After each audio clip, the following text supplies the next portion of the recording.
Hello ছাত্রছাত্রীরা, আমি আবার তোমাদের সামনে চলে এসেছি আরেকটি নতুন ক্লাস নিয়ে। আমি রাজদীপ স্যার। আজকে যে ক্লাসটি শুরু করব তার নাম cell cycle and cell division. এই সেল সাইকেল সেল ডিভিশন পড়ানোর আগে তোমাদের সেল অর্গানেলি সম্পর্কে এর আগের চ্যাপ্টারগুলোতে আলোচনা করা হয়েছে এবং এই দুটো চ্যাপ্টার নিয়ে cell organelles and cell cycle cell division এগুলোকে একসঙ্গে পড়ে রাখলে আমাদের বায়োলজির বেসিক খুব ক্লিয়ার হয়ে যায়।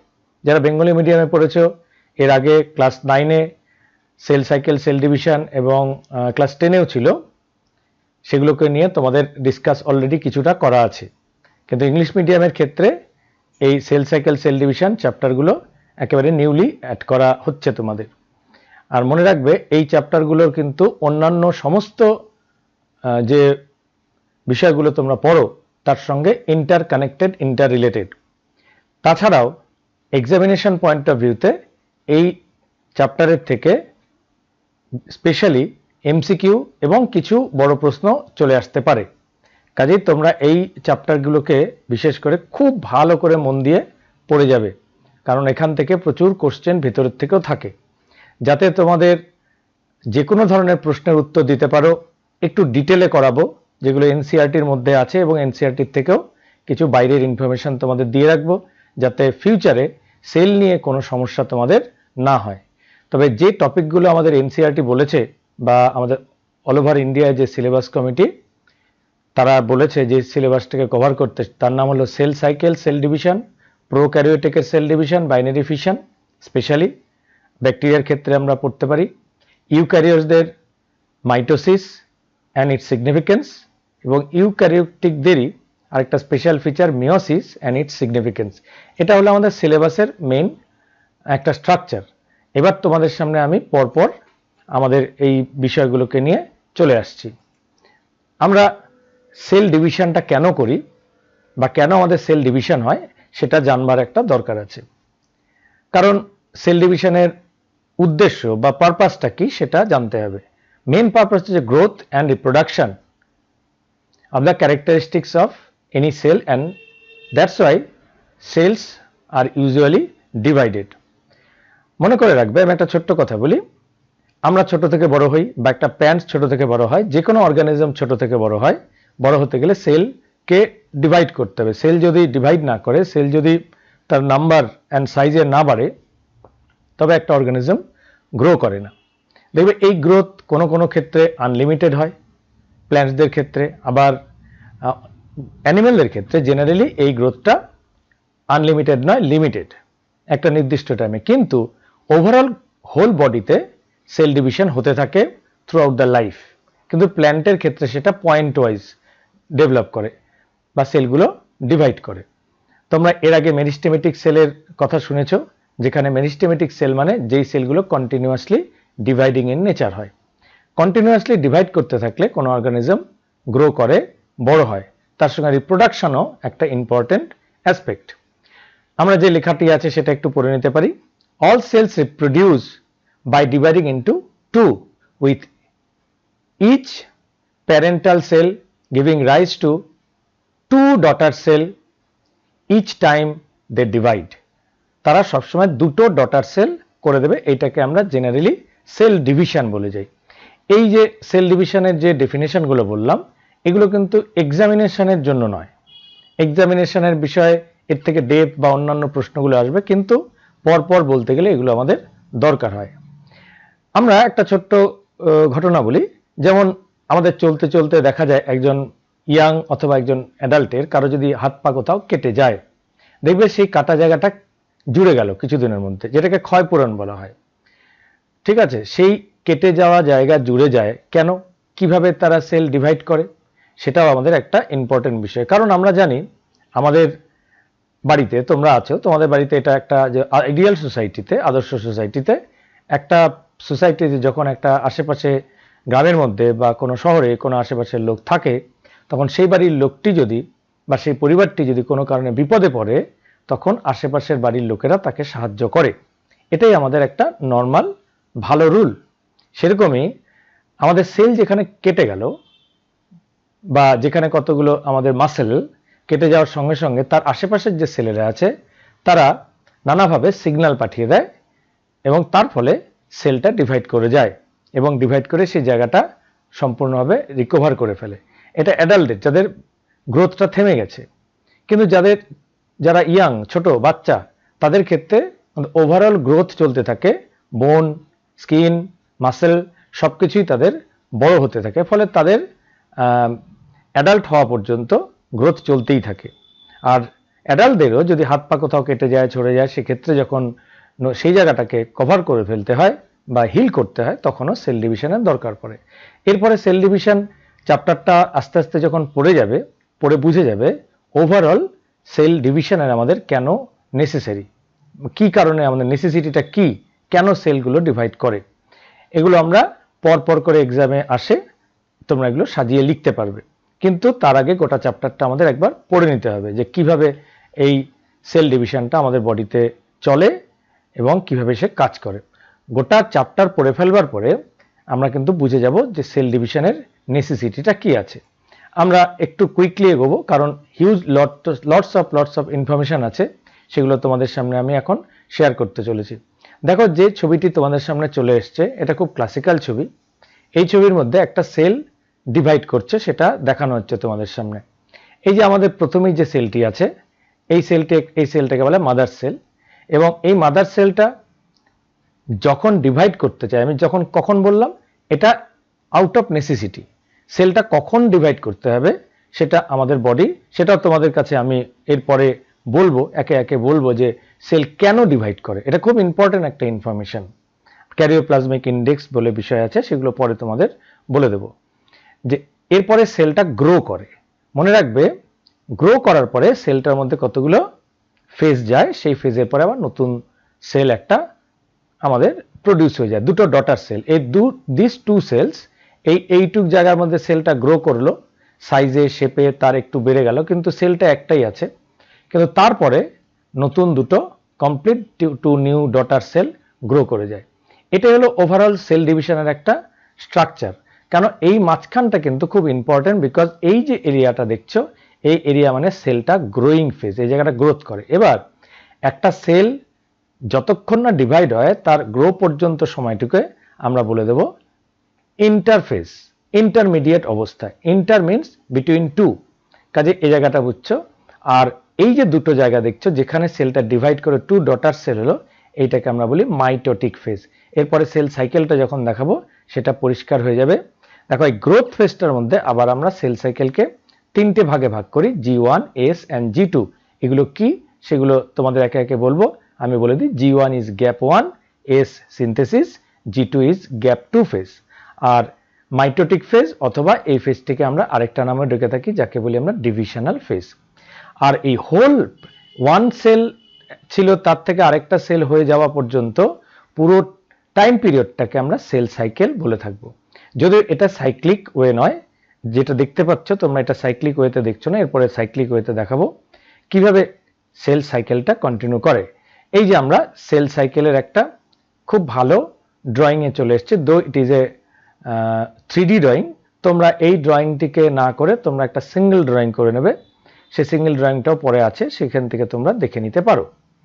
যেমন আমি তোমাদের যে গল্পটা বলছিলাম, যে একটা সেল যে কোনো জায়গা থেকে ডিভাইড করা শুরু করলো। কোথা থেকে? আমরা ধরে নেব এখানে একটা সেল আছে, এটাকে আমি একটা সেল ধরে নিচ্ছি, এই সেলটা একটাই রয়ে গেছে, এবং এই পর্যন্ত যেখানে আমার এই যে দাগটুকু চলছে, এই সময়টুকু পর্যন্ত অল্প, এখানে একটা ফেজ আছে G1 বা গ্যাপ 1 ফেজ, যে সমস্ত সময় সেলটা গ্রো করে, মেটাবলিক্যালি অ্যাক্টিভ থাকে এই সময়। নেক্সট ফেজে চলে এলো, তার নাম S phase or synthesis phase, because এখানে ডিএনএ সিনথেসিস টেক প্লেস করে, that's why it is called synthesis phase. এরপরে আছে G2 অর গ্যাপ 2 ফেজ। প্রত্যেকটা ফেজের সিগনিফিকেন্স আমরা আলোচনা করব, এইভাবেই এক্সামে আসে। G2 মানে S ফেজের পরে এই সিরিয়ালেই কিন্তু লিখতে হবে গ্যাপ 2 ফেজ। তারপরেই আমরা মেইনলি আরেকটা ফেজে চলে আসবো, যেটাকে আমরা বলি মাইটোসিস অ্যান্ড সাইটোকাইনেসিস।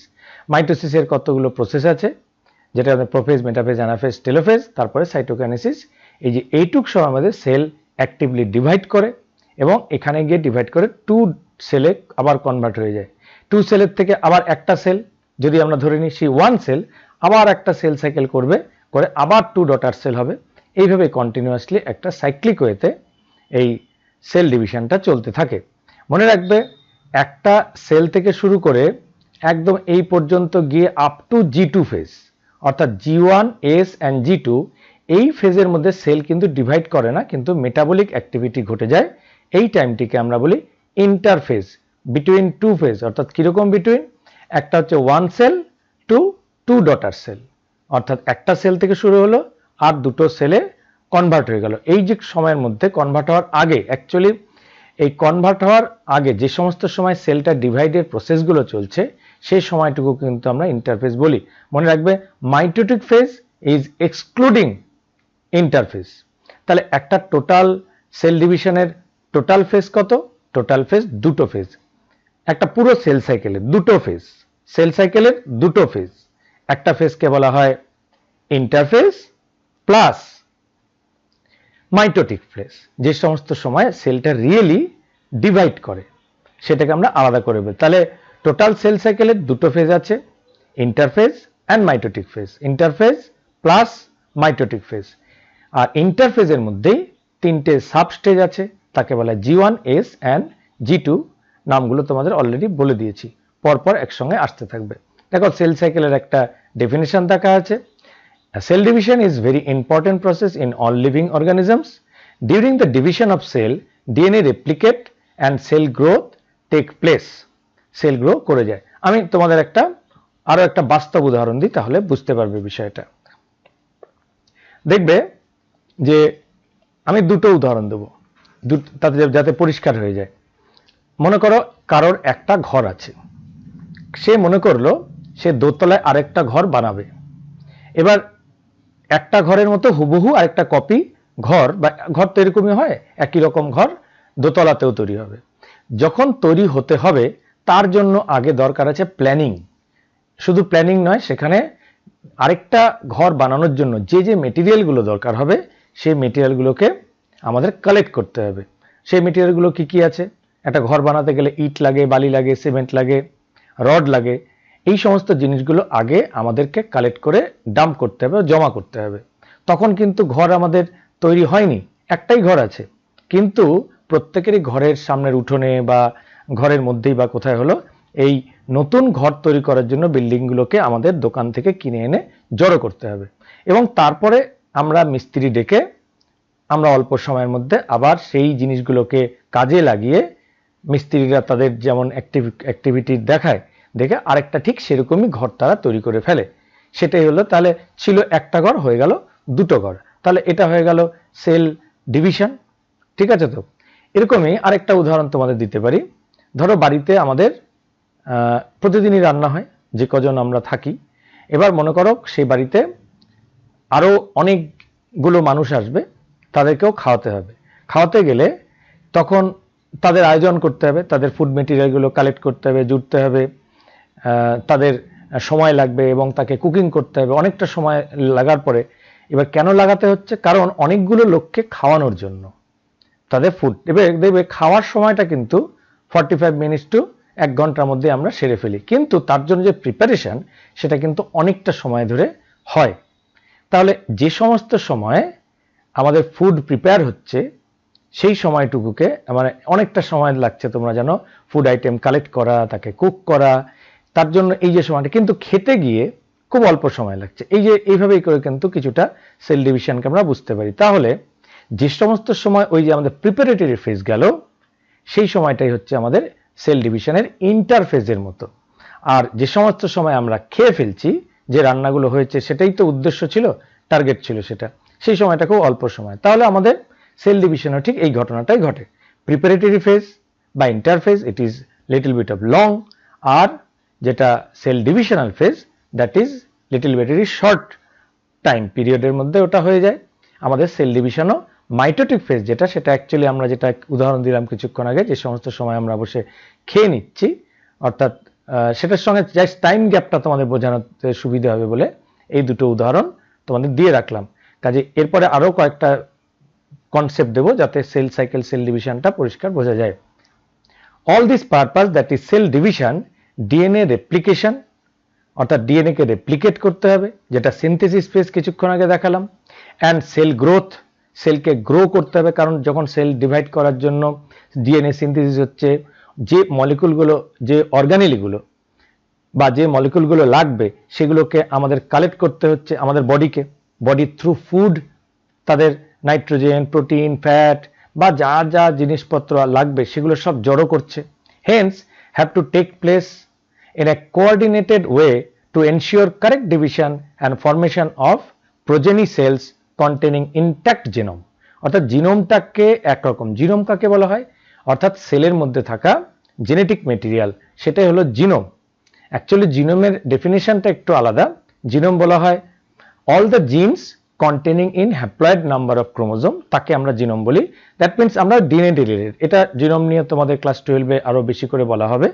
তবে এইটুক বুঝে নাও, genome means the DNA content or the gene content, অর্থাৎ জিন কন্টেন্ট যেন দুটো সেলের মধ্যে একদম ইকুয়াল থাকে, তার জন্য এটাকে একটা কোঅর্ডিনেটেড ওয়েতে রাখতে হয়। অর্থাৎ G1 তারপরে G2 না, এরকম হবে না, G1 S এবং G2 তারপরে মাইটোটিক, আবার যখন সেল সাইকেল শুরু হবে আবার G1 S G2 and mitotic phase, এইভাবে চলতে থাকবে। কখনো এই সেল সাইকেলের ক্ষেত্রে তোমার একটা G0 বা কুইসেন্ট ফেজ বলে একটা ফেজ দেখতে পাবে।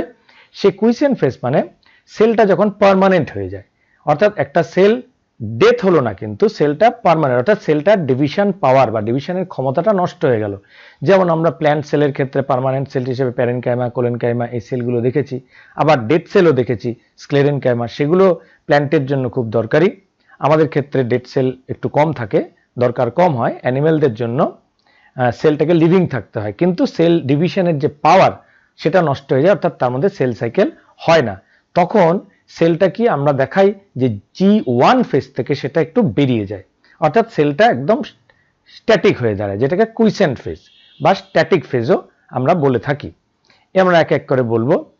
The sequence of events by which the cell duplicates its genome, তার জিনোমটাকে যেভাবে সে ডুপ্লিকেট করে, জিনোম মানে আবারও বলেছি যে তার জেনেটিক মেটেরিয়াল এক্স্যাক্ট হুবহু কপি থাকতে হবে।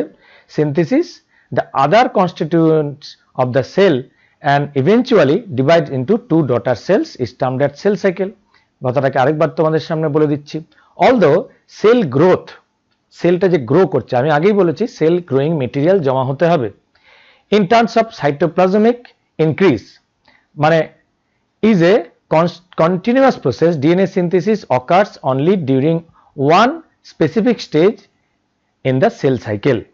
অর্থাৎ কি বলবো, যে সেল গ্রোথটা যখন হচ্ছে তখন সেলটা কিন্তু ডিভাইড করে না, অর্থাৎ সেল বিল্ডিং মেটেরিয়ালগুলো, সেলের ভেতরে অর্গানেলগুলো তারা ডাবল হয়ে নিতে হবে। যদি আগে থেকে ডাবল না হয়ে যায় তবে দুটো সেলের মধ্যে ইকুয়ালি ডিস্ট্রিবিউট কি করে হবে? তাহলে এই জায়গাটা সেল সাইকেলে বোঝাটা খুব জরুরি, যে সেল যখন ডিভাইড করে তখন সেল ডিভাইডিং মেটেরিয়ালগুলোকে, যারা সেলের মধ্যে অলরেডি যে কম্পোনেন্টগুলো আছে সেগুলোকে ডাবল হয়ে নিতে হবে। ডাবল না হলে দুটো ডটার সেলের মধ্যে ইকুয়ালি ডিস্ট্রিবিউট হবে না। আমরা জানি mitosis is called equal cell division, অর্থাৎ সাইটোপ্লাজমের মধ্যে একটি সেল আনডিভাইডেড অবস্থাতে যখন তার অর্গানেলগুলোকে ডাবল করছে তখন অবভিয়াস একটা ঘটনা ঘটবে, সেটা হলো সেলের মেটাবলিক অ্যাক্টিভিটি বাড়বে এবং সেলটা শেপ, সাইজে এগুলো বড় হয়ে যাবে। এটা তোমাদের মাথায় রাখতে হবে। দ্য রেপ্লিকেটেড ক্রোমোজোম, অর্থাৎ কোথায়, ওই যে সিনথেসিস ফেজে ক্রোমোজোমটা রেপ্লিকেট করবে, এটাকে রেপ্লিকেশন মানে ডিএনএ ডাবল হয়ে যাবে, আর then distributed to daughter nuclei by a complex series of events during cell division. মনে রাখবে সেল ডিভিশনের ক্ষেত্রে সবসময় আগে নিউক্লিয়াস ডিভিশন হবে, যেটাকে আমরা বলি ক্যারিওকাইনেসিস। আমরা এইটুক তোমরা জানো, একটা সেলের মধ্যে দুটো পার্ট থাকে মেজর, একটা হচ্ছে সাইটোপ্লাজম, একটা নিউক্লিয়াস। এবার সেল ডিভিশনের ক্ষেত্রে নিউক্লিয়াসটা সবার আগে ডিভাইড করে, নিউক্লিয়াস যখন ডিভাইড হয়ে গেল তখন সাইটোপ্লাজম, সেলের মধ্যে যে আমরা এর আগেই তোমরা যখন আমরা অর্গানেলগুলো পড়িয়েছি তখন জানবে যে সেলের সাইটোপ্লাজম পার্টটা আছে, সেটাও ডিভাইড হয়ে দুটো ডিফারেন্ট সেলের মধ্যে দুটো নিউক্লিয়াস সহ আলাদা আলাদা নতুন দুটো সেল হয়ে গেল, এটাকে আমরা বলি ডটার সেল। এবং দুটো ডটার সেলে each and every organelle is genetic material everything equally distribute হয়ে যায়। That's why mitosis is called equal cell division. এবারে সেল সাইকেল, যেটা কিছুক্ষণ আগে তোমাদের বলেছিলাম, এই সেল সাইকেলটাকে একটা ড্রাইভিং ফোর্স আছে। কে সেল সাইকেলটাকে করে এবং কে সেল সাইকেলটাকে কন্ট্রোল করে? মনে রাখবে সেল ডিভাইড হবে কখন, এই জায়গাটা খুব ইম্পর্টেন্ট একটা কথা বলতে চলেছি, এটাকে ভালো করে মনে রাখবে। সেলের মধ্যে একটা সেল, তার মাঝখানে নিউক্লিয়াস আছে ধরে নাও। এবার এই নিউক্লিয়াসের সঙ্গে নিউক্লিওপ্লাজম অর্থাৎ ক্যারিওপ্লাজম, নিউক্লিয়াসকে ক্যারিয়ন বলা হয়, অর্থাৎ নিউক্লিয়াসের মধ্যে যে প্লাজমটা থাকবে তাকে বলা হয় ক্যারিওপ্লাজম। আর যেটা সাইটোপ্লাজম, নিউক্লিয়াসের বাইরে যে লিকুইড পার্টটা থাকে তাকে বলা হয় সাইটোপ্লাজম। অলরেডি এগুলো তোমাদের আন্ডারস্ট্যান্ড হয়ে গেছে। সেক্ষেত্রে একটা নিউক্লিয়াস তার কতগুলো সাইটোপ্লাজম অ্যান্ড অর্গানিকে কন্ট্রোল করতে পারছে, সেটা কিন্তু নিউক্লিয়াসটা তার হেড অফ দ্য ফ্যামিলি হওয়া, আগেই বলেছিলাম আগের ক্লাসগুলোতে, সে কন্ট্রোল করে। আমি একটা উদাহরণ দিই। মনে করো একটা দেশে রাজা আছে, সে রাজা, তার একটা সারাউন্ডিং এরিয়া আছে এবং তার কিছু রিসোর্স আছে, তার কিছু আর্টিলারি আছে, কিছু সৈন্য সামন্ত আছে, তা দিয়ে সে একটা স্টেটকে সে কন্ট্রোল করতে পারে। কিন্তু কোনো কারণে দেখা গেল তার স্টেটটা কোনো কারণে সাইজে বড় হয়ে গেছে। তার স্টেটটা বড় কি করে, নানা রকম যুদ্ধ করে অনেক ছোট ছোট জায়গায় ছোট গ্রাম দখল করে স্টেটটা বড় হয়ে গেছে। অথবা বলা যেতে পারে যে কিং এর বা যে নিউক্লিয়াস হলো তার কন্ট্রোলটা হারিয়ে গেল। যখন সেলের উপর থেকে তার কন্ট্রোল হারিয়ে যাবে, বা ওই যে কিং এর কথা বললাম, কিং যখন তার টোটাল রাজত্বের উপরে বা টোটাল কিংডমের উপরে তার কন্ট্রোল হারিয়ে ফেলবে, তখন দেখা যাবে সেখানে আরেকটা কিং এর মতো, রাজার মতো আরেকজন কেউ চলে এসছে। তখন সে মনে করবে যে আমি আলাদা হয়ে যাই, আমি আলাদা একটা স্টেট বা কান্ট্রি নিয়ে আমি শাসন করি আমার রাজ্যটাকে, তাহলে আমি বেটার শাসন করতে পারবো। তার মানে সেলও ডিভাইড করে যখন তার কন্ট্রোলটা হারিয়ে যায়, অর্থাৎ কন্ট্রোল লেস হয়ে যায়, গোটা সেলের উপরে যে কন্ট্রোলটা সে করতে পারে না। ঠিক একই রকম ভাবে আমরা এই ধরনের ঘটনা দেখতে পাই বি হাইভের ক্ষেত্রে।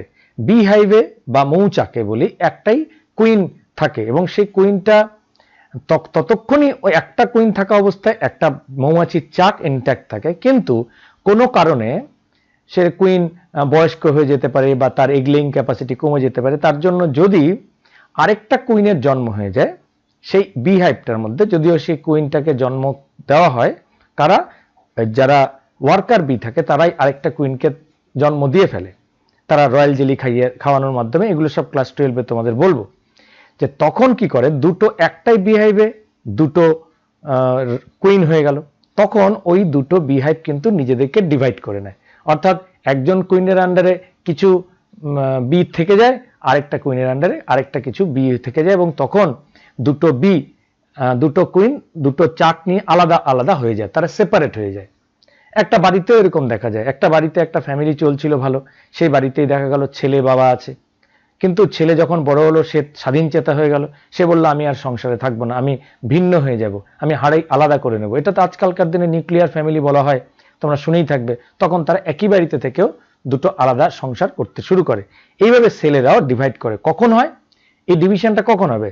যখন একজনের কন্ট্রোলে একটা ফ্যামিলি থাকছে তখন ঠিক আছে, যখন কন্ট্রোলটা হারিয়ে ফেলছে তখনই নিজেদের মধ্যে একটা তারা ডিভাইড করে নেয়। এইভাবে কিন্তু আমাদের একটা কনসেপ্ট তোমাদের আনতে হবে। এই ক্ষেত্রে ক্যারিওপ্লাজমিক ইন্ডেক্স বলে একটা গল্প আছে। ক্যারিওপ্লাজম মানে ক্যারিয়নের ভেতরে, ক্যারিয়ন মানে নিউক্লিয়াস, নিউক্লিয়াসের ভেতরে যে প্লাজম আছে অর্থাৎ নিউক্লিওপ্লাজম, তার একটা অ্যামাউন্ট আছে এবং তার ভেতরে সাইটোপ্লাজমের অ্যামাউন্ট আছে। যখন এই সাইটোপ্লাজমটা বেড়ে যায়, তার রেশিওটা ডিফার করে যায়, ক্যারিওপ্লাজমের একটা অ্যামাউন্ট, সাইটোপ্লাজমের, এবার সাইটোপ্লাজমটা বেড়ে গেল, ঠিক আছে, রেশিওটা ডিফারেন্স এসে গেল, তখনই একটা সেল ডিভাইড করে। এগুলো বিভিন্ন রকম থিওরি আছে। কেউ কেউ সারফেস ভলিউম রেশিও বলা হয়। সারফেস ভলিউম রেশিও মানে অর্থাৎ একটা সেল যখন সাইজে বড় হয়ে যাবে, তার যে এবং সেলের ভিতরে অর্গানেলিজগুলো কন্ট্রোললেস হয়ে যাবে, তখন তার যে সারফেসটা সেটা বাড়তে শুরু করবে। একটা সেলের সারফেস যখন একটা সেল যখন বড় হবে তার ভলিউমের তুলনায় তার সেটা কি কমে না বাড়ে বলো তো? সবসময় জেনে রাখবে, সেল যখন বাড়ে তখন কিন্তু ওভারঅল সারফেস ভলিউম রেশিওতে সেটা আলটিমেটলি কমে যায়। এই জায়গাটা কিন্তু খুব ইম্পর্টেন্ট। একটা সেল যখন ছোট থাকে তার যে সারফেস মানে তার আউটার এরিয়া, আর তার যে একটা ভলিউম থাকবে এবং তার নিউক্লিয়াসের মধ্যে যে সারফেস এরিয়া, সেই সারফেস অর্থাৎ ভলিউমের total volume of the cell, তার সঙ্গে তার সারফেসের যে ভলিউম, সেটা যদি রেশিও করি, সারফেস ভলিউম রেশিও বলি আমরা। ভলিউম মানে সেলটার ভিতরকার সমস্ত মেটেরিয়াল, আর সারফেস মানে তার আউটার এরিয়া, তার একটা রেজাল্ট বেরোবে। আবার সেটা যদি কোনো কারণে সেলটা গ্রো করে যায়, বড় হয়ে যায়, তখন সারফেস ভলিউম রেশিও চেঞ্জ হয়ে যায়। মনে রাখবে সেটা কমে যায়, সারফেস ভলিউম রেশিও যখন কমে যায়, যে কোনো জিনিস বড় হলে অর্থাৎ সারফেসের সঙ্গে তুলনা করে যদি তার ভিতরে ভলিউমটাকে বাড়ানো যায় সেটা কিন্তু বড়। আমি তোমাকে দুটো স্কোয়ার বলছি, একটা ছোট লুডোর ছক্কা আছে, এখানে একটা বড়। কার সারফেস ভলিউম রেশিও বেশি? ছোটটার সারফেস ভলিউম রেশিও বেশি, বড়টার সারফেস ভলিউম রেশিও কম। তাহলে যত ছোট হবে তত সারফেস ভলিউম রেশিও বেশি। এই যে বেশি সারফেস ভলিউম রেশিও থাকলে ঠিক আছে, সেলটা ডিভাইড করবে না, কিন্তু সারফেস ভলিউম রেশিও যখনই কমে যাবে, কমে যাওয়া মানে সেল বড় হয়ে যাবে। তোমরা এটা যারা ম্যাথমেটিক্স করো তোমরা জানো, ছোট জিনিসের ছোট্টতার ভিতরের যে ভলিউম সেটার তুলনায় তার যে বাইরের সারফেস সেটার আমরা ক্যালকুলেট করে থাকি, তার ভলিউম রেশিও করে দিয়ে ইজিলি বলতে পারি। তোমরা এটা অনেকভাবে অনেক উদাহরণ দিয়েই ব্যাপারটাকে বুঝতে পারো। যারা ফিজিক্স কেমিস্ট্রি বা ম্যাথমেটিক্স নিয়ে পড়ো তাহলে বুঝতেই পারবে। অর্থাৎ সারফেস ভলিউম রেশিও যখন ডিফার করে যায়, যখন ক্যারিওপ্লাজমিক ইন্ডেক্স ডিফার করে যায়, তখন সেল ডিভাইড করার জন্য তাদের টেন্ডেন্সি হয়, বাংলায় বলে উদ্বুদ্ধ হয় এইভাবে। এবার এই সেল ডিভাইড করতে গিয়ে এর আগে যেটা বললাম সেল সাইকেল হয়, সেল সাইকেল বলে, বারবার বলছি, ইন্টারফেজ প্লাস মাইটোটিক ফেজ। আর ইন্টারফেজের হয় তিনটে সাবফেজ, তিনটে ইন্টারফেজের সাবফেজের নাম G1, S, G2, gap 1, synthesis, gap 2 plus mitotic phase. তাহলে এই সমস্ত বিষয়গুলো তোমাদের বলছি। এবং এই যে সেল সাইকেল আছে সেটাকে কন্ট্রোল কে করে? কন্ট্রোল করার জন্য রয়ে গেছে সিডিকে নামে একটা কম্পোনেন্ট এবং সাইক্লিন নামে একটা এনজাইম। সিডিকে প্লাস সাইক্লিন এই দুটো কম্পোনেন্ট হচ্ছে ইঞ্জিন। অর্থাৎ একটা গাড়ি চালিয়ে নিয়ে যাওয়ার জন্য যে ইঞ্জিন লাগে, সেরকম সেল সাইকেলটাকে কন্ট্রোল করবার জন্য একটা ইঞ্জিন দরকার আছে। সেই ইঞ্জিনটার নাম সিডিকে সাইক্লিন কমপ্লেক্স। ঠিক আছে, আমরা এটা জেনে নেব। এটা তোমাদের কিছুটা বলে দিলাম। সেল সাইকেলের কন্ট্রোল, এই যে বলে এখানে মাঝখানে দেখতে পাচ্ছ সিডিকে অ্যান্ড সাইক্লিন, পুরো নাম সাইক্লিন ডিপেন্ডেন্ট কাইনেজ। সিডিকে কথার অর্থ সাইক্লিন ডিপেন্ডেন্ট কাইনেজ। যখনই কোনো কিছুর আগে কাইনেজ এএসি লাগানো থাকবে তাকে বলা হবে এনজাইম। তোমাদের এনজাইমের নলেজও দেওয়ার সময় এগুলো বলে দিতে হবে। আমরা বলবো team hunt discovered the first cyclin molecule in early 1980s। সাইক্লিনটাকে কিন্তু 1980তেই ডিসকভার হয়ে গেছিল, কিন্তু পুরো ইঞ্জিনটা কি করে কাজ করে, কি করে ফাংশন করে সেটা কিন্তু তিনি বলে যেতে পারেননি, টিম হান্ট বলেননি। কিন্তু পরবর্তীকালে আরো অন্যান্য সায়েন্টিস্টরা, যার জন্য এটার জন্য একটা নোবেল প্রাইজ দেওয়া হয়েছিল, আমরা এরপরে আসব, তাদের ছবি টবি দেখাবো, যে সিডিকে অ্যান্ড সাইক্লিন এই দুটো একসঙ্গে, cyclin dependent kinase and cyclin দুজনের, তারা কখনো কাছে আসে কখনো দূরে চলে যায়, কখনো কাছে আসে কখনো দূরে চলে যায়। তার ফলে সেল সাইকেলটা এইভাবে বিভিন্ন সাব স্টেজে ভাগ করে চলতে শুরু করে। কারণ এটা ক্যান্সার স্টাডি করতে গিয়ে একটা বিরাট বড় হেল্প করেছে। আমরা পরে বিষয়গুলোকে আসছি। সাইক্লিন আর protein formed and degraded during each cell cycle. ওই যে বললাম সাইক্লিন ডিগ্রেড করে যায়, আবার তারা কম্বাইন করে যায়। এই যে ডিগ্রেডেশন অ্যান্ড কম্বিনেশন কন্টিনিউয়াস চলতে থাকে। They are named cyclin because the levels of this protein vary periodically during the cell cycle. অর্থাৎ এদের মধ্যে এরা সেল সাইকেল চলার সময় এর অ্যামাউন্ট, সেল সাইক্লিন মানে একটা এনজাইম, আমরা সিডিকেও বলেছি সাইক্লিন ডিপেন্ডেন্ট কাইনেজ, এটা একটা এনজাইম। সেই এনজাইমটা প্রোটিন কন্টেন্ট থাকে, সেই প্রোটিন কন্টেন্ট কম বা বেশি হয়, অর্থাৎ জুড়ে গিয়ে বা স্প্লিট আপ হয়ে গিয়ে এটাকে কন্ট্রোল করে। তাই আবারও বলেছি, যদি কখনো বলা হয় যে সেল ডিভিশনের ইঞ্জিনের নাম কি, তোমরা বলবে CDK plus cyclin. The cyclin bind to CDK molecule, এই যে বাইন্ড করে যায়, আমি কিছুক্ষণ আগে বললাম, thereby regulate the CDK activity and selecting the protein to be phosphorylated। অর্থাৎ এই ফসফোরাইলেশন ঘটে। ফসফোরাইলেশন মানে এদের ফসফেট অ্যাড করে যাওয়া। ঠিক আছে, এইগুলো হয়ে কন্টিনিউয়াস। মেন কথা হচ্ছে এর ইঞ্জিনটার কথা কনসেপ্টে রাখতে হবে। CDK molecule and cyclin drives the cell from one phase to the next. কিরকম? আমরা ফেজগুলো কথা বলেছি, ওই যে একদম পরপর G1, S, G2, M for mitotic phase. এই যে ফেজগুলোকে, যেগুলোকে কন্ট্রোল করছে।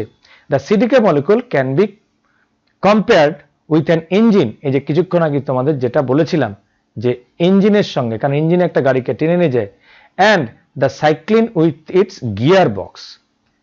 সাইক্লিন গিয়ার বক্সটা হচ্ছে সাইক্লিন, এটা খুব ইম্পর্টেন্ট কথা বলেছিলাম। ইঞ্জিন সিডিকে হচ্ছে, অর্থাৎ এনজাইমটা হলো ইঞ্জিন, আর তার ভিতরে থাকা যে সাইক্লিন কম্পোনেন্টটা সেটা তার গিয়ার বক্স। আমরা গাড়ি চালাতে গেলে গিয়ার চেঞ্জ করতে হয়, কখনো কম থামায়, কখনো বাড়ায়, কখনো থামায়, কখনো বাড়ায়। মনে রাখবে যদি গিয়ার না থাকতো গাড়ি একটাই স্পিডে চলতো, কারণ কখনো আমাদের দরকার হয় গাড়িকে স্লো চালাবার জন্য, কখনো দরকার হয় গাড়িকে ফাস্ট চালাবার জন্য। মনে রাখবে গিয়ার বক্সের সঙ্গে তুলনাটাও কিন্তু খুব লজিক্যালি করা হয়েছে। একটা জিনিস মনে রাখবে, আমরা যখন গাড়ি চালাতে হয়, সে যারা বাইক চালাও বা যারা চালাবে ভবিষ্যতে জানবে, আমি গাড়ি চালাতে পারি, আমি নিজেও জানি, গাড়িকে যখনই আমরা লোয়ার গিয়ারে ফেলে দিই তখন গাড়িতে কিন্তু ইঞ্জিনের পাওয়ারটা বেশি কনজিউম হয়, অর্থাৎ ফসফোরাইলেশন বা এটিপি সেখানে বেশি দরকার হয়। আবার একটা গাড়ি যখন পুরো আমরা 5 নম্বর গিয়ারে চালিয়ে দিই বা 4 নম্বর গিয়ারে চালাই, অর্থাৎ ফুল গিয়ারে চলছে, তখন গাড়িটা হাই স্পিডে চলছে, সেখানে কিন্তু এনার্জির যে কস্ট বা আমাদের পেট্রোলের খরচটা তুলনায় কম হয়। একটা গাড়িকে যদি কন্টিনিউয়াসলি আমি এক গিয়ারে চালাতে থাকি তাহলে প্রচুর পেট্রোল খরচ হবে। কিন্তু আমরা ইমিডিয়েটলি গাড়ি যখন স্পিড আপটা করে গেল, একটা স্থির পজিশন থেকে তাকে যখন ফার্স্টে যাচ্ছি, তখন আমরা সবসময় গিয়ারকে 1 নম্বরে ফেলে রাখি। 1 নম্বরে ফেলে রাখা মানে এনার্জি বেশি কষ্ট করছি, কিন্তু একটা স্ট্যাটিক কোনো একটা কিছুকে আমরা কন্টিনিউয়াসলি চালিয়ে যাচ্ছি। তার জন্যই কথাটা কিন্তু খুব লজিক্যালি ইউজ করা হয়েছে। তাহলে এখানেও তাই, যে আমরা যখন সাইক্লিনের পরিমাণটা, অর্থাৎ সাইক্লিনের ফসফোরাইলেট করার অর্থ এটিপি, অ্যাডিনোসিন ট্রাইফসফেট, অর্থাৎ এটিপি এনার্জি কারেন্সি বারবার ইউজ হবে বেশি যখন যে কোনো একটা স্টেজ বা সাবফেজগুলো, যেগুলো G1, AS, G2 বলেছিলাম, সেগুলো যখন শুরু হবে, ঠিক আছে, এনার্জির কম্পোজিশন মানে যে এনার্জির যে কনজাম্পশন সেটা সবসময় বেশি হবে। Controlling whether the engine will run the idling state to drive the cell forward in the cell cycle, অর্থাৎ সেল সাইকেলকে এই যে ফরওয়ার্ড করে নিয়ে যাওয়ার জন্য তখন কাজ করতে থাকে সাইক্লিন। খুব ভালো করে নিশ্চয়ই এই উদাহরণটাকে তোমরা মাথায় রাখতে পারবে। এই এক্সাম্পলটা মাথায় রাখলে তোমরা বুঝবে যে ইঞ্জিনের সঙ্গে, আমরা গাড়ির ইঞ্জিনের সঙ্গে তুলনা করি সিডিকে কে, সাইক্লিন ডিপেন্ডেন্ট কাইনেসকে, আর সাইক্লিনকে বলছি গিয়ার বক্স। অর্থাৎ সাইক্লিনের পরিমাণ কম বেশি হয়ে, অর্থাৎ কোনো একটা সেল সাইকেলকে কখনো স্লো কখনো ফাস্ট করে অ্যাজ পার সিচুয়েশন। কারণ কখনো কখনো দরকার হয়, দেখবে এই সেল সাইকেলটা খুব কুইকলি চলতে হবে। এই কুইকলি যখন চলতে হবে তখন কাজ করতে হবে এই আমাদের গিয়ার বক্সকে, অর্থাৎ সাইক্লিনকে। তারপরে সাইক্লিন যখন তার কাজটা একটু কমিয়ে যাবে, যখন কাজটা চলছে, যখন ফাংশনটা চলছে, তখন আমাদের ইঞ্জিনটা চলতে শুরু করবে। ঠিক আছে, এইভাবে আমাদের সিডিকে কাজ করবে। তা সিডিকে অ্যান্ড সাইক্লিন এই দুটো কি কোঅর্ডিনেট ওয়েতে কাজ করে এটা তোমাদের সামনে বলে দিলাম। এই যে দেখো 3 জন সায়েন্টিস্টের নাম আমরা এখানে তুলে ধরেছি, এবং যাদের কোনো না কোনো জায়গায় এই সেল সাইকেলটাকে বোঝাতে গিয়ে তাদের কন্ট্রিবিউশন রয়ে গেছে।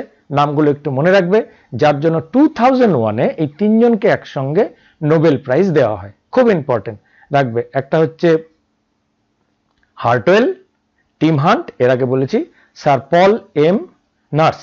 এই 3 জনের ছবি দেখছো, খুব ভালো করে মনে রাখো নামগুলো। Hartwell, LH Hartwell, Tim Hunt and PM Nurse. এই যে 3 জন সায়েন্টিস্ট আছেন যারা নোবেল প্রাইজ পেয়েছেন এই সিডিকে কনসেপ্টটা বের করে। সিডিকে প্লাস সাইক্লিন। সিডিকে কিন্তু একটা এনজাইম, আর সাইক্লিন হচ্ছে একটা কেমিক্যাল কম্পোনেন্ট, একটা প্রোটিন। এই দুটো মিলে দুজনে একসঙ্গে, অর্থাৎ যেরকম ইঞ্জিন এবং গিয়ার বক্স দুজন একসঙ্গে গিয়ে একটা গাড়িকে কন্ট্রোল করে, নিয়ন্ত্রণ করে চালাতে শুরু করে। কারণ যদি গিয়ার বক্স নষ্ট হয়ে যায়, যদি গাড়িটা একই স্পিডে চলতে থাকে, তাহলে কখনো গাড়িকে স্লো চলতে হয়, কখনো ফাস্ট চলতে হয়। গাড়ি যদি কোনো একটা গাড়ির সামনে চলে আসে তখন গাড়িকে স্লো করে দিয়ে আমাদের স্টিয়ারিং ধরে তাকে কাটিয়ে নিয়ে যেতে হয়, তারপরে আবার রাস্তা ফাঁকা দেখলে জোরে চলতে হয়। ঠিক এইরকম ভাবে তারা এক্সপ্লেন করে দিয়েছিলেন ইঞ্জিন এবং গিয়ার বক্সের সঙ্গে তুলনা করে। খুব ইম্পর্টেন্ট। এখানে তোমাদের সেল সাইকেলের খুব মার্ভেলাস একটা ছবি দেখাবো। এই ছবিটাতে অনেক কিছু বলা হয়েছে। আগে আমরা লেখাটা পড়ে নিয়ে ছবিটার দিকে তোমাদের বলে দিচ্ছি। The sequence of events which occur between the formation of a cell and its division into the daughter cell is called cell cycle. এটা আমি বারবার তোমাদের সামনে আনছি। কেন? যতবার একই জিনিস একটু বারবার আনা যাবে বুঝতে সুবিধা হবে বিষয়গুলো। ধরো আমরা কোনো একটা জায়গা থেকে সেল সাইকেলকে শুরু করছি, আমরা এই পয়েন্টের থেকে সেল সাইকেল শুরু করছি, ধরে নিচ্ছ এই পয়েন্টে, এই যে অ্যারোর এই পয়েন্টে আমরা সেল সাইকেল শুরু করছি, আমরা এম ফেজে। আমরা এই জায়গাটা সেল সাইকেল যে কোনো জায়গা থেকে শুরু করি, সেখানে ফিরে আসলে সেল সাইকেল হয়ে যাবে। আমরা ধরে নিলাম 9 to 12 আওয়ার্স লাগবে যে ফেজটা, তার নাম হলো G1 ফেজ, গ্যাপ 1 ফেজ। অর্থাৎ আমি আগেই বলেছি এবং তারপরে আরো কয়েকটা পয়েন্টে তোমাদের বলবো যে G1 ফেজে মেইনলি কোন কোন ইভেন্টগুলো হয়, যেটা কিন্তু তোমাদের এক্সামিনেশনে আসবে। তার আগে আমি কনসেপ্টটা দেওয়ার জন্য বলছি। সব থেকে বেশি সময় থাকে এবং সেল এই সময় মেটাবলিক্যালি অ্যাক্টিভ থাকে, অর্থাৎ মেটাবলিজম, সেলের মধ্যে নানা রকমের কাজ চলতে থাকে, সেলের অর্গানিলি ডাবল করতে থাকে, অনেক কিছু। এবং কোনটা কোন ফেজে হয় আমরা এক এক করে বললে যাতে গুলিয়ে না যায় তোমাদের পরে পুরো সাজিয়ে বলে দেবো। এখন আমরা সেল সাইকেলটা একটু বোঝাচ্ছি। সবচেয়ে বেশি টাইম লাগলো, তারপরে 7.5 to 8 আওয়ার্স লাগবে এস ফেজে বা সিনথেসিস ফেজে। এবার দেখো এই যে এই জায়গায় একটা পয়েন্ট আছে, এটাকে বলা হয় চেক পয়েন্ট। চেক পয়েন্টটাকে আমি রেড কালারে দেখাই।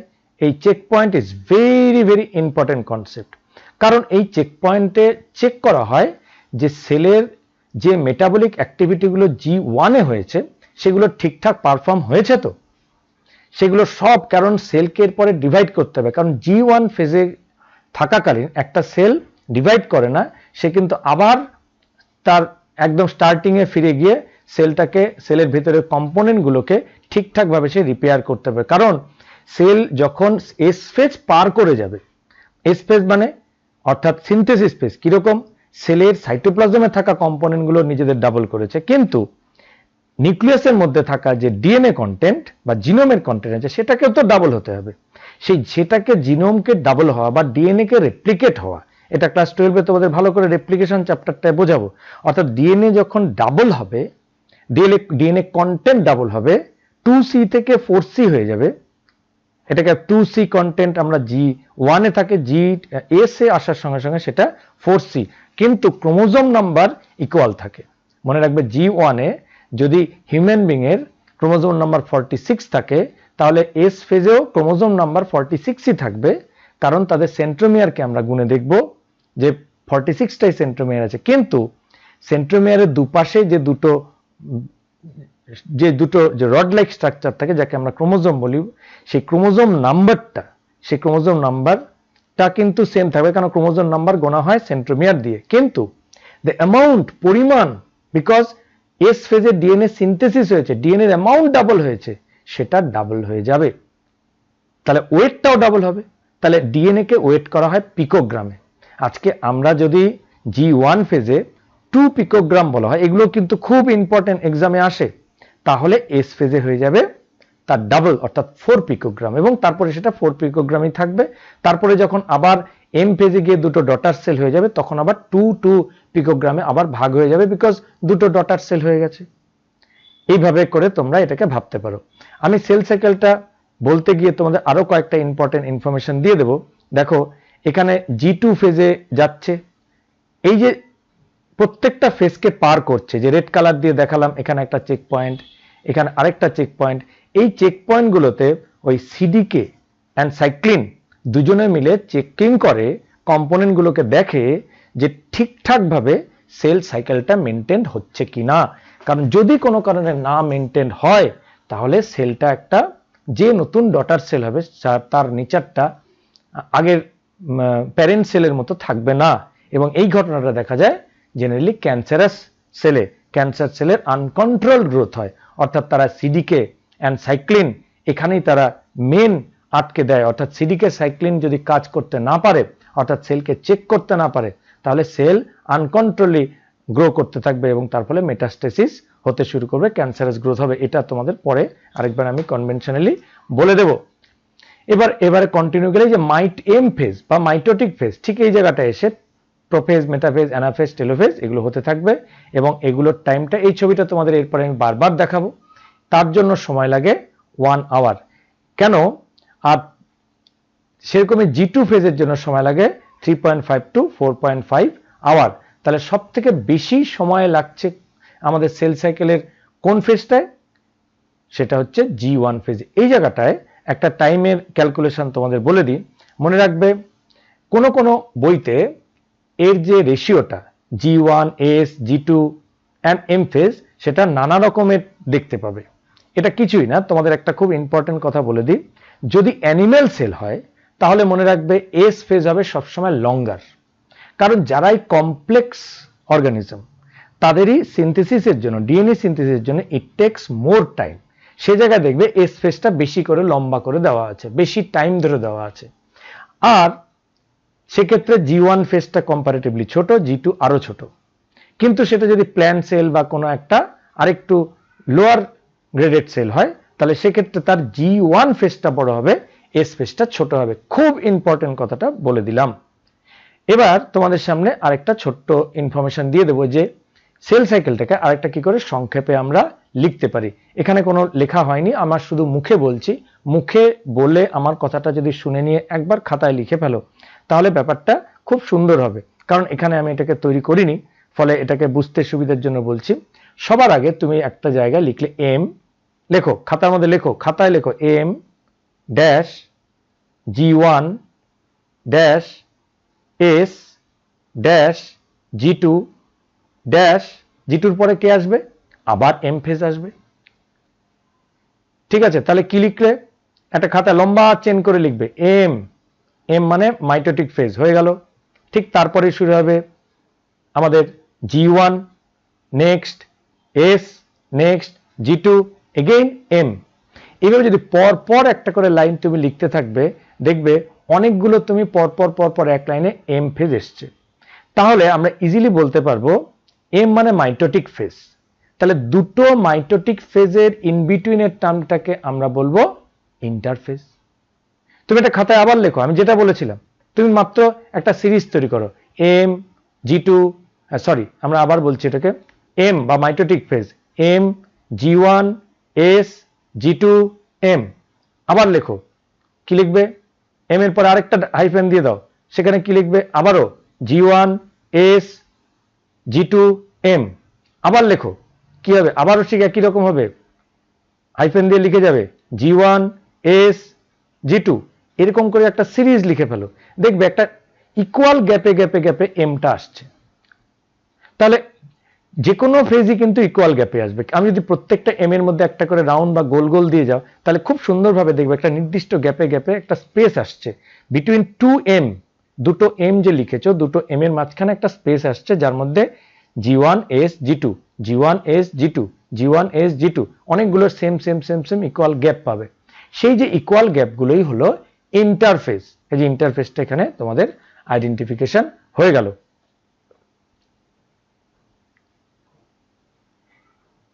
Before dividing a cell must double its mass and duplicate all its contents so that new daughter cell contain all components in the required amount which are needed to begin the life। যে কথাটা তোমাদের এতক্ষণই বলে আসছিলাম এই কথাটা এখানে বললাম যে প্রত্যেকটা সেল ডিভাইড করবার আগে তার কম্পোনেন্টগুলোকে ডাবল হয়ে নিতে হয়। ইনফরমেশন ইম্পর্টেন্ট বিকজ এই ক্লাসটা দীর্ঘদিন ধরে তোমাদের থাকবে, তাই এটাকে আমি লং ক্লাস একটু নেব অনেক ইনফরমেশন দিয়ে সাজিয়ে। In cell cycle most of the time occupied for preparation for division. তাহলে ইন্টারফেসটাই সবসময় বড় হবে। প্রিপারেশন কোনটা? প্রিপারেটরি ফেজ ওই একই G1 S G2। Interphase preparatory phase is known as growth phase. সেলটাকে আমরা গ্রো, ওই যে সেলটাকে সবার প্রথমে যে ছবিটা দেখিয়েছিলাম প্রথম সেলের পরে সেলটা সাইজে একটু বড় হয়ে গেছে তাই গ্রো করছে সেলটা, তখনও কিন্তু ডিভাইড করে না। গ্রো করার পরে তারপরে যখন মাইটোটিক নামে ফেজ আসবে সেটাই আমরা শিখবো PMAT, অর্থাৎ প্রোফেজ মেটাফেজ অ্যানাফেজ টেলোফেজ, এটাই মাইটোটিকের ডিভিশন। সেটার পরে আমরা সেলটা আবার দুটো ভাগে ভাগ হয়ে যায়। Then the cell division, this is known as divisional phase. তাহলে একটা হচ্ছে ইন্টারফেজ আরেকটা হচ্ছে ডিভিশনাল ফেজ নিয়ে তৈরি হবে আমাদের পুরো সেল সাইকেল। তাহলে এই যে আমি যে জায়গাটা তোমাদের একটা দাগ দিলাম এইটুককে আমরা বলি ডিভিশনাল ফেজ, আর বাকি যেটার মধ্যে আর কোনো দাগ দিইনি এই হোল পার্ট ইজ ইন্টারফেজ।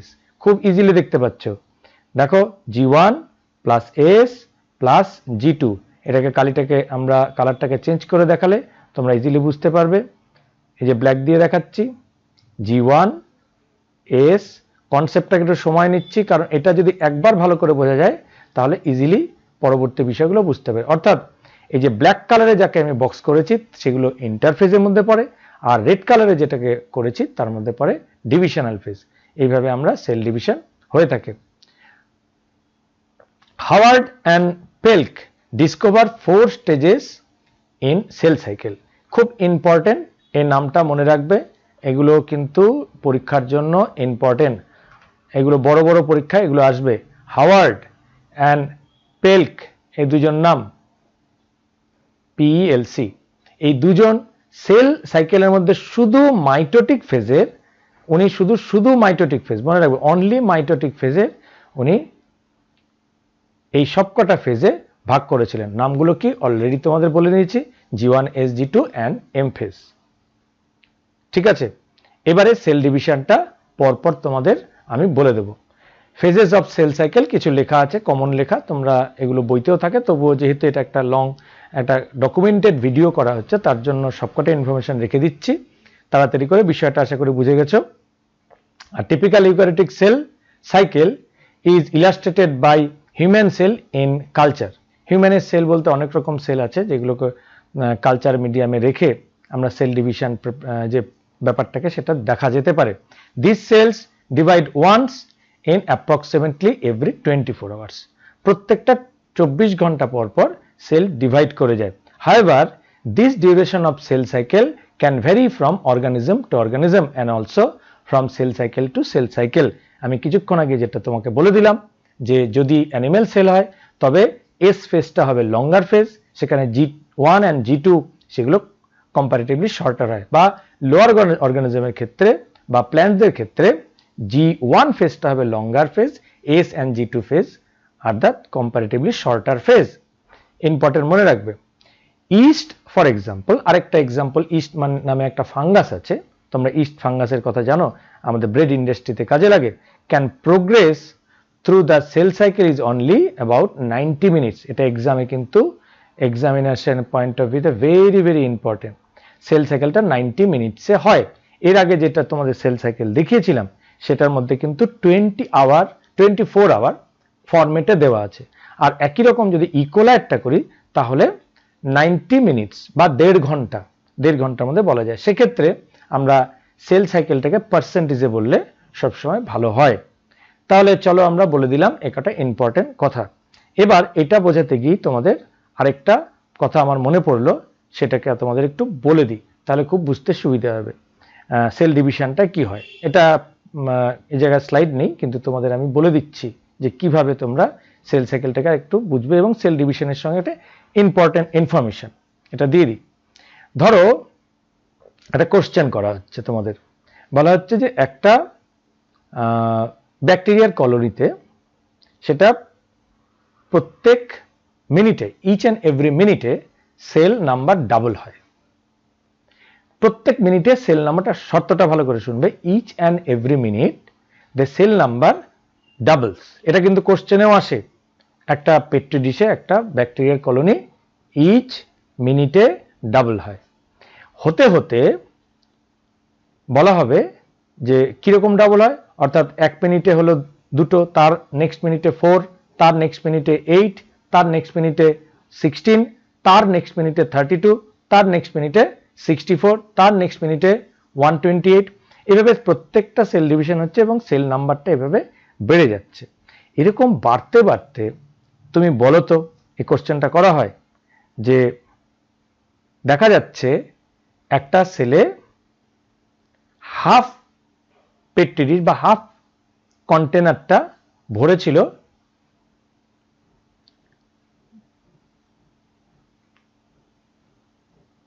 কত সময়, এটা একটা টাইম তোমাদের বলে দিচ্ছি, বলে দিলাম হাফ সময় কতটুক সেটা তোমাদের বের করতে হবে।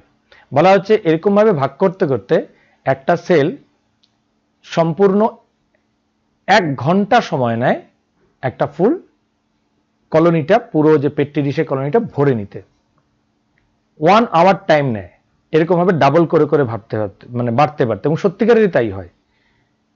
1 ঘন্টায় একটা পুরো কলোনি ফুলফিল করে যায়। তাহলে কোশ্চেনটা হলো হাফ কলোনি কোন টাইমে ছিল, তখন টাইমটা ক্যালকুলেট করে তোমাকে বলতে হবে। গল্পটা বুঝতে পারলে আশা করি। একটা পেট্রি ডিশের একটা ব্যাকটেরিয়া সেল প্রত্যেক মিনিটে, ইচ অ্যান্ড এভরি মিনিটে ডাবল করে বাড়ে। এইভাবে বাড়তে বাড়তে সে 60 মিনিট বা 1 আওয়ারে সেলটা ফুল পেট্রি ডিশটা কমপ্লিট করে ফেলে। তাহলে কোশ্চেন হলো এখন, নাও কোশ্চেন ইজ যে সেই পেট্রি ডিশটা হাফ ভরা ছিল কখন, when it was half filled। আনসারটা নিশ্চয়ই অনেকে পেয়ে গেছো, আর যারা পাওনি তাদের জন্য আনসারটা বলে দিচ্ছি, 59 মিনিটে। তাহলে দেখো 59 মিনিটে হাফ ছিল, তাহলে তার থেকে 1 মিনিট বাড়লো, তাহলে হাফটা গিয়ে ফুল হয়ে গেল 60 মিনিটে। এবার 61 মিনিটে কি হবে? 61 মিনিটে ওইরকমই কলোনি একদম পুরো 2 পেট্রি ডিশ কলোনি বেড়ে যাবে। এইভাবে কিন্তু আমাদের যে পপুলেশনরাও যদি কোথাও বেড়ে যায় এইভাবে, তাহলেও এটাও কিন্তু একটা ইম্পর্টেন্ট অ্যাসপেক্ট, এগুলো জানানো হয়। আরেকটা কোশ্চেন তোমাদের অনেক সময় আসে যে তোমাকে একটা নাম্বার বলে দেওয়া হবে, যে একটা নাম্বার যে 120টা সেল বা 128 সেল হতে গেলে how many Times cell division occurs, কতবার সেল ডিভিশন হবে। মনে করো একটা সেল ডিভাইড করতে করতে 128, ঠিক আছে, 128টা সেল হতে গেলে আমাদের কতগুলো ডিভিশন দরকার হবে। খুব ইজিলি এটা ক্যালকুলেট করে ফেলতে পারবে তোমরা। মনে রাখবে যারা তোমরা ফ্যাক্টর করো, ফ্যাক্টরিয়ালস, বিভিন্ন রকম ফ্যাক্টর করো না, তোমরা বাংলায় বলা হয় লসাগু, ফ্যাক্টরিয়াল করা হয়। সেক্ষেত্রে আমরা যদি ফ্যাক্টর করি তাহলে 2, আমরা 128 কে 2 দিয়ে আমরা ফ্যাক্টরিয়াল করলে, ভাগ করলে চলে এলো 64। 64 কে আবার ফ্যাক্টরিয়াল করলাম, চলে এলো, আবার 2 দিয়ে করলাম, তাই না? 2 দিয়ে করবো, বারবার 2 দিয়ে করে যাব। সবচেয়ে মিনিমাম যে নাম্বারটা 2, কারণ দুটো করে ভাগ হয়। সেটা করার পরে ভাগ হয়ে এলো 32। 32 কে আবার 2 দিয়ে করলে 16, তাকে আবার 2 দিয়ে করলে 8, 8 কে 2 দিয়ে করলে 4, 4 কে 2 দিয়ে করলে আবার 2। তাহলে এইবার কিচ্ছু করবে না, যতগুলো তুমি 2 লিখেছো, কতবার তুমি 2 দিয়ে ভাগ করেছো, করতে গিয়ে সেটাকে একেবারে জিরোতে নামিয়ে এনেছো, করতে গেলে সেই যতগুলো 2 হবে ততগুলোই কিন্তু ততবার সেল ডিভাইড করবে, একদম ফ্যাক্টরিয়াল করে যাবে, লসাগু, যে বাংলায় লসাগু বলা হয়। ঠিক আছে, এইভাবে যদি ছোট ছোট ছোট ছোট ছোট করে ভাগ করতে থাকো, সেরকম যে কোনো সেল নাম্বার দিলেই তোমরা এই ক্যালকুলেশনটা করতে পারবে। এইভাবে কিন্তু কিছু ট্রিকি কোশ্চেন এখান থেকে সেল ডিভিশন থেকে আসে। সেরকম ভাবে তোমাদের একটা সেলকে কয়বার ভাগ করলে বলা হবে 512টা সেল হবে, এইভাবেও ক্যালকুলেশনটা করতে পারো। বা কোথাও বলা আছে 512 সেল আছে, কতবার ডিভাইড করবে। এগুলো কিছু কিছু ছোট ছোট কোশ্চেন তোমাদের দিয়ে দেওয়া হয় এখান থেকে, কিছু হার্ড কোশ্চেন হলে। তাহলে চলো, এর আগে স্লাইডটা যেটা দেখলাম, ইন্টারফেজ প্লাস মাইটোটিক ফেজ, দুটো ফেজ নিয়ে তোমাদের ডিসকাস করে দিয়েছি।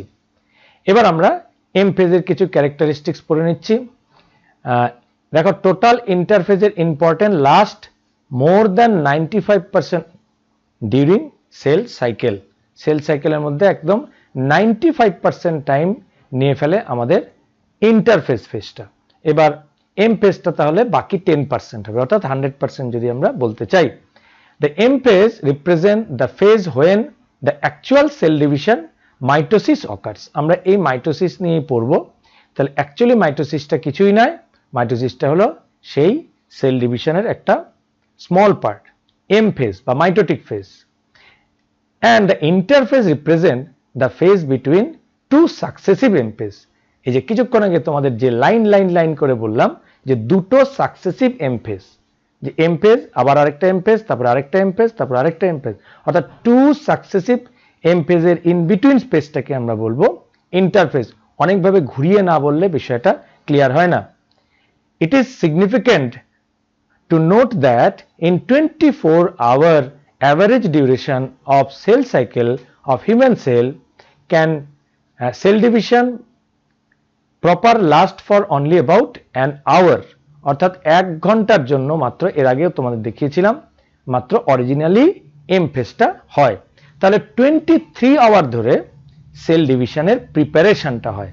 তাহলে তাহলে বুঝতে পেরেছো, 24 আওয়ার যদি একটা হিউম্যান বিং এর ফুল সেল ডিভিশনের জন্য দরকার হয়, তার most of the time 90% time বা 23 আওয়ার যে টাইম, সেটার জন্য cell preparatory phase, cell growth phase or interphase, আর এম ফেজ বা অনলি মাইটোটিক ফেজ, যেটা সাধারণত 1 ঘন্টায় কমপ্লিট হয়ে যায়। তোমাদের এটা জেনারেলি মানুষ যখন শুয়ে থেয়ে থাকে তখন এই সেল ডিভিশনের ফেজটা কন্টিনিউ করে। The M phase starts with the nuclear division. M phase কে আমরা নিউক্লিয়ার ডিভিশন, যেটাকে আমরা বলি ক্যারিওকাইনেসিস। তোমরা আগেই বলেছি, corresponding to separation of daughter chromosome, karyokinesis. কিছুক্ষণ আগেই তোমাদের নামটা বলে দিলাম, ক্যারিয়ন মানে নিউক্লিয়াস। তাহলে একটা সেল ডিভাইড হবার আগে নিউক্লিয়াস ডিভাইড হবে, তারপরে সাইটোপ্লাজম ডিভাইড হবে। সাইটোপ্লাজমকে বলা হয় cytokinesis, and usually ends with division of cytoplasm, which is called cytokinesis. তাহলে karyokinesis plus cytokinesis means full cell division. Karyokinesis M ফেজে হবে and cytokinesis সাইটোপ্লাজমে ডিভিশন করবে। The interphase though called the resting phase. ইন্টারফেজকে আমরা resting phase বলি, কারণ এই সময় সেল বাইরে থেকে ডিভাইড করতে দেখা যায় না, কিন্তু মেটাবলিক্যালি তারা অ্যাক্টিভ থাকে। Physically they are looking only single cell at interphase, এটা মনে রাখবে। It is the time duration which the cell is preparing for division. Cell is preparing for division by undergoing both cell growth and DNA replication in an orderly manner. মনে রাখবে cell growth কোনটা, ওই যে grow জি গুলো কথাটা এসছে, ওই যে G1 G2 এগুলো গ্রোথ, and DNA replication যেটাকে DNA synthesis, an orderly manner, পরপর এই অর্ডারই হবে। অর্ডারটা কখনো আগে এস পরে গিয়ে G2 বা G1 এগুলো কিছু হবে না। তাহলে সিরিজটা হবে G1 S G2 M phase. বারবার বলছি যাতে পরিষ্কার হয়ে যায় বিষয়টা। এবার মাইটোসিস ফেজের, আমরা মাইটোটিক ফেজের একটা স্মল ডায়াগ্রাম তোমাদের সামনে এখানে তুলে ধরা হয়েছে। As a whole mitotic phase, তার দুটো ফেজ আছে। একটাকে বলেছিলাম আমরা ক্যারিওকাইনেসিস, ক্যারিয়ন মানে নিউক্লিয়াস, প্রথমে নিউক্লিয়াসটা ডিভাইড হবে, at the end cytokinesis will occur. এবার ক্যারিওকাইনেসিসের মধ্যে দুটো অপশন পাই, কারণ মিওসিস অ্যান্ড মাইটোসিস দুটোতেই আমরা ক্যারিওকাইনেসিস হয়, মিওসিস হবে মাইটোসিস হবে। প্রথমে মাইটোসিস যদি বলি, তাহলে সেল ইজ ইকুয়াল ডিভিশন, অর্থাৎ সেল যেরকম ক্রোমোজোম কনফিগারেশন ছিল সেই ক্রোমোজোম কনফিগারেশনে থাকবে 2n থেকে n, অথবা n থেকে n, অর্থাৎ ইকুয়াল ডিভিশন। অর্থাৎ সেলের যদি ক্রোমোজোম নাম্বার হাফ না হয়ে যায়, ক্রোমোজোম নাম্বার ইকুয়াল থাকে, তখনই তাকে বলে মাইটোটিক ফেজ, যেখানে 2n to 2n, n to n, যে সমস্ত অর্গানিজমরা হ্যাপ্লয়েড বডিতে তারা n থেকে nই হয়। মিওসিস সবসময় রিডাকশনাল ডিভিশন, সবসময় সেটা ছোট হয়ে যাবে, তাই জন্য 2n to n A convert করে যায়। আমাদের স্পার্ম, এগ বা গ্যামেট সেল এভাবে প্রডিউস হয়। এবার রয়ে গেছে হচ্ছে আমাদের আরেকটা গুরুত্বপূর্ণ পয়েন্টে, তার নাম সাইটোকাইনেসিস। সাইটোকাইনেসিসের দুটো, একটা অ্যানিমেল সেলে একরকম হয় এবং প্ল্যান্ট সেলে আরেক রকম হয়। অ্যানিমেল সেলে যে গ্রোথটা হবে তাকে আমরা বলে দেব সেল ফারো মেথড। ফারো মানে দুপাশ থেকে আমরা একটা প্রোটিন চেপে ধরবে, একটা বেলুনকে দুপাশ থেকে সুতো দিয়ে দড়ি দিয়ে চেপে ধরলে যেরকম হয়, আস্তে আস্তে চেপে গিয়ে দুটো সেল আলাদা হয়ে যাবে। বাট সেল প্লেট মেথডে প্ল্যান্ট সেলে হয়, কারণ প্ল্যান্ট সেলের মধ্যে বিকজ রিজিড সেল ওয়াল থাকার জন্য সে বাইরে থেকে স্কুইচ করতে পারে না সেলটা, ঠিক আছে, সেজন্য তারা সেল প্লেট মেথডে করে থাকে।